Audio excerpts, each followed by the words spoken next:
Are you tired of your braid outs taking forever and a day to dry, but you still want those fluffy, voluminous, and bouncy curls? Then keep on watching because I just might have a new product combination for you.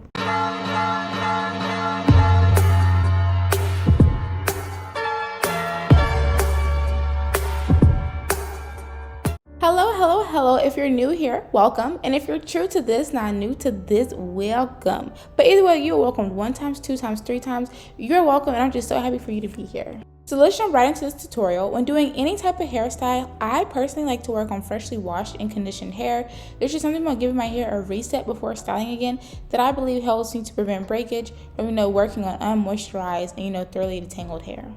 So after rinsing out my deep conditioner, I do like to go in with my leave-in conditioner. I'm using the Pattern Beauty leave-in conditioner. I absolutely love this leave-in conditioner. It provides my hair with so much slip and moisture. I found that if I really want to get the best out of my leave-in conditioners, I like to apply it to soaking wet hair. I twist it up and then I put a cap on and I let it, really penetrate my hair strands for a few minutes before going in and styling. So let's get into these stylers. I decided to pair the Pattern Beauty Styling Custard with the Wetline Extreme Gel. I had used the Styling Custard in a foam for twist out results, and so I kind of want to see what the styling custard would give when paired with the gel to see if I can still get really defined but soft curls.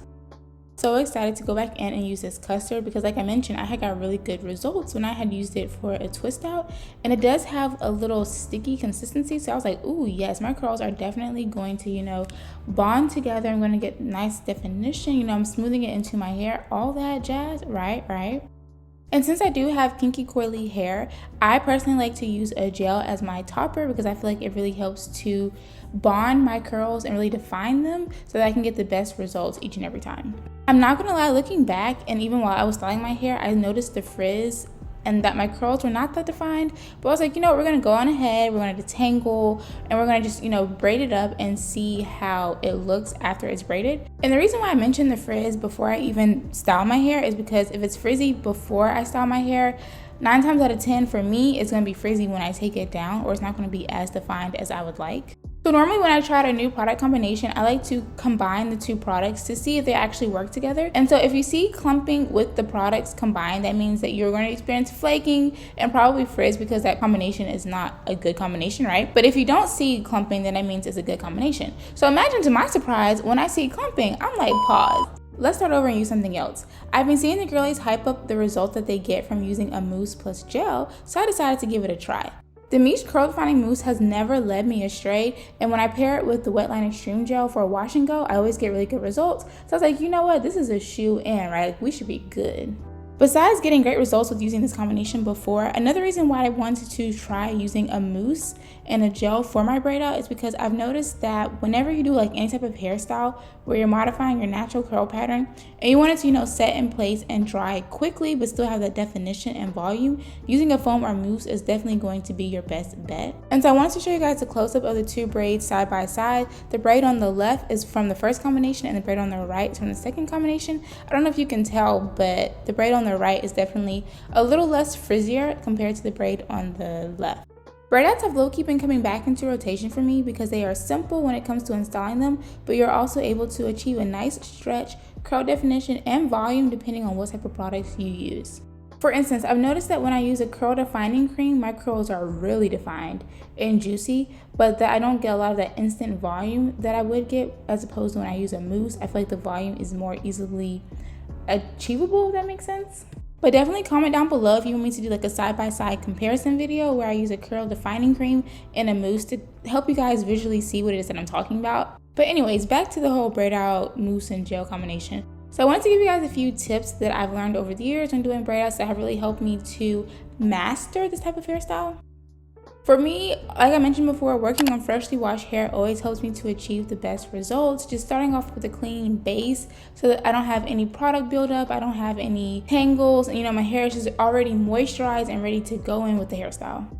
My second tip that I would give for achieving a bomb braid out is making sure that you thoroughly detangle your hair. This really just helps to make sure that your hair strands are smooth so that when you do go in to style your hair, you don't have any unwanted tangle, unwanted frizz. I also highly recommend implementing finger detangling while you're in the shower. That helps to speed up the detangling process when you do get ready to style your hair. Another tip that has helped me transform how my braid outs turn out is working in smaller sections. So when I say working in smaller sections, make sure that you take into account your hair density and your hair length, because what's considered a small section for me might not be a small section for you. But I have noticed that working in smaller sections, I'm able to, evenly distribute the product better. My drying time has condensed when I do work in smaller sections, because I guess the airflow is able to go through your hair. Not trying to get technical with y'all, but I mean, I really truly feel like it has helped. Okay, so you're working in even sections, you detangled your hair, and you're working on freshly washed hair. So when you actually get to styling like your braid out, like actually installing it, I highly recommend that when you braid from the roots especially, but even all the way down, you want to make sure that you're braiding tightly and that you're using even strands. You don't want to bar, because this will cause a lot of unnecessary frizz when you do get ready to take down the braids.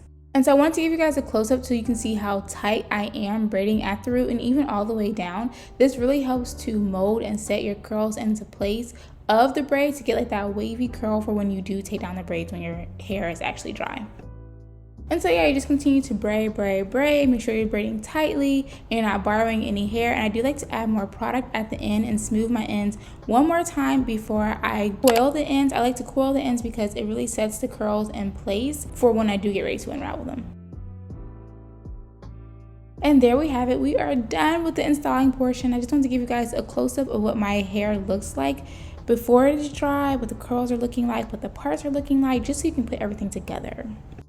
And here it is the next day. You want to make sure that your hair is thoroughly dry, because nothing would make me madder than to spend all this time doing my hair and then my hair come out wet and I gotta figure out what to do because the curls is not curling, right? I personally like to use the hooded hair dryer. The one that I used, I got off of Amazon. I will link it down below in the description box if you want to give it a try or whatever. But because my hair density and length, I did have to sit in the hair dryer for about an hour and a half, 2 hours the night before. I did let them air dry overnight, and then I did sit back under the hair dryer for another hour and an hour and a half just to make sure that everything is dry. Before I even separate my braids, I do like to oil my scalp just to, promote healthy hair growth or whatever. And then I do like to apply oil onto my hair strands to coat them before I do separate them, just to prevent any frizz from occurring. Another tip that I would like to add when unraveling your twist is to make sure that you do so slowly. This will prevent any unwanted frizz and you'll be able to catch yourself from snagging your hair. I have noticed that when I am moving fast, my curls do tend to get, tangled at the ends, and I would end up like not really breaking it, but like tearing it apart, and this would create frizz. So definitely make sure that you take your time. So remember the product combination I had used and it was clumping together? This is what that braid looks like unraveled. As you can see, my curls are not defined and it is frizzy. But then on the right side, you see the new combination that I used and how my curls are defined. Yeah, definitely a difference. And I also did notice some flaking from when I was unraveling that braid. So again, just make sure that you're testing out your products to make sure that they actually do work well together.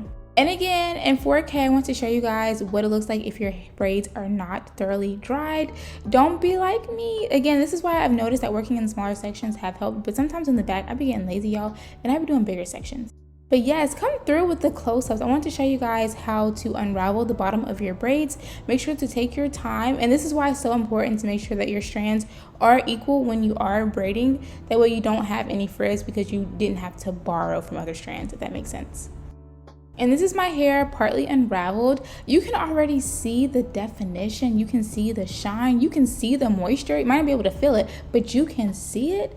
And I do notice some frizz on the bottom of some of the sections, but that's okay because it's okay. But yeah, this is just what it's looking like so far. I personally like to unravel before I separate, just to, get the whole embodiment of it before, I break it down. So when separating my curls, I do like to separate by rows or by like sections, if that makes sense, just to make sure I don't miss any pieces in the back particularly. And so I usually just use like a hair tie or a scrunchie to get my hair up so that the pieces that I am working with are in the back. So when unraveling and separating, honestly, oil is going to be your best friend to prevent any unwanted frizz. So definitely make sure to coat your hands with oil when separating. And to get the best definition possible, you would like to separate your hair where it naturally separates. So you'll see like the curls clumping and separating. I'm going to show you guys a better image because this right here is that section that the product combination just was not producting. And yeah, it's just a frizzy mess. This is like a perfect example of what I mean by separate, where your curls separate naturally. So I'm going to feel along my strands, and wherever I notice that the curl is separating, I just kind of pull it apart gently, and then I like twirl the ends just to kind of get that curl to come back. And so I just want to show you guys a close-up of what I'm looking like so far. I have noticed that when using a foam, like I mentioned before, I get those more like airy, fluffy type of vibes and less definition. But also I do prefer more volume, so I do go in heavy with the separating. Like sometimes I feel like I separate a little too much because I get that frizz. But I prefer like day 3 or 4 hair on day 1. So that's just my personal preference. And honestly, truly, I'm not mad at the results. This is what it looks like without, you know, fluffing and picking and all that jazz. So like I said, I'm not mad at it. So honestly, this next step, fluffing or picking your roots, is optional. But a tip I do want to add if you are, you know, choosing to do this step is make sure that you're only picking the roots of your hair. You don't want to pick the ends because that's the part you want to leave curly. So I usually just do like roots to maybe mid shaft to get the best volume that I can get. And in terms of tools, sometimes I use a wide tooth comb, sometimes I use a pick. It really just depends on your preference. I honestly, truly, it doesn't really matter to me, but on this particular day, I just chose to use a wide tooth comb. And this is the difference that picking makes. Like you see how that volume is up on one side more than the other? And granted that I low-key do need to get my ends trimmed, I feel like this braid out still came out really cute, you know, something slight. And as you can see, I do go back in and separate just a little more because honestly, volume is my best friend, if you can't tell by now. And sometimes I do like to, you know, slick back my hair to keep it out of my face. So I do like to use my Style Factor Edge Booster Gel. This is my favorite type of gel. It really slicks my edges down and keeps them down all day, believe it or not. And so yeah, I just do like a little swoop, you know, maybe a little bit of baby hairs to, you know, add a little pizzazz to it. But honestly, this is all optional. Definitely comment down below if you've ever done a mousse and gel combo for a braid out. I would love to know how your results turned out. If you're more of a curl defining cream, let me know also. And also definitely let me know if you want to see the side-by-side comparison, because I will do that for you guys. Are you ready? Okay, 1, 2, yeah, I'm definitely going to have to bring back braid outs into my rotation for my fall hairstyles because baby, do you see the volume? Do you see the definition? Do you see the fluff? Like it's a wonderful hairstyle. Like what more could you ask for? But definitely don't forget to subscribe, hit that bell notification so that you're notified every time I post a video. And don't forget to give this video a thumbs up, and I'll see you in my next video. Bye.